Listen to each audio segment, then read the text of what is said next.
Ndugu wanamichezo, wapenzi wa mpira wa miguu, ninapenda kuwatangazia kwa mamlaka nilionayo chini ya kanuni ya 10, kanuni ndogo ya kwanza ya kanuni za uchaguzi za shirikisho la mpira la Tanzania TFF. Kwa mujibu wa ibara ya 30 ibara ndogo ya pili ya katiba ya TFF ni kwamba kutakuwa na mkutano mkuu wa uchaguzi tarehe 16 mwezi wa 8 ambao utafanyika katika jiji la Tanga.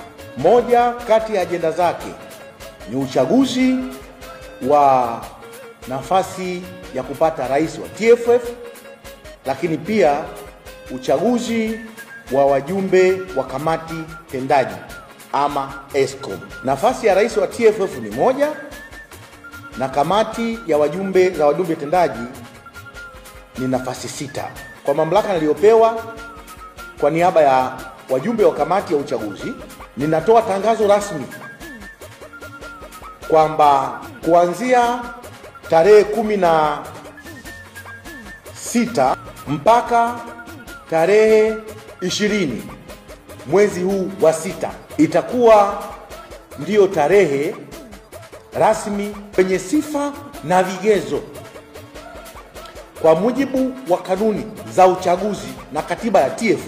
Tunawakaribisha kuja kuchukua fomu za kugombea nafasi ya rais wa TFF na nafasi 6 za wajumbe wa kamati tendaji. Kwa mujibu wa kanuni ya 10, kanuni ndogo ya pili, A, B, C na D, ada ya kuchukua fomu kwa urais ni shilingi 500,000. Wajumbe wa kamati tendaji ama ESCOM, ada yake ni shilingi 200,000.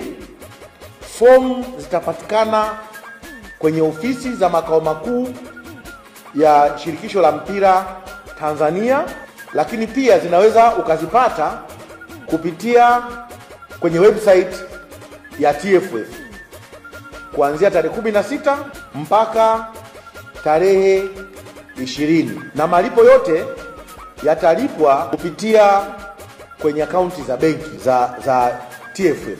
Kwa hiyo nitoe rai na wito wale ambao wanawiwa, wenye sifa na vigezo, kujitokeza kwa wingi kuchukua fomu kwa ajili ya kugombea nafasi hizo katika uchaguzi ambao tutafanya Tanga tarehe 16.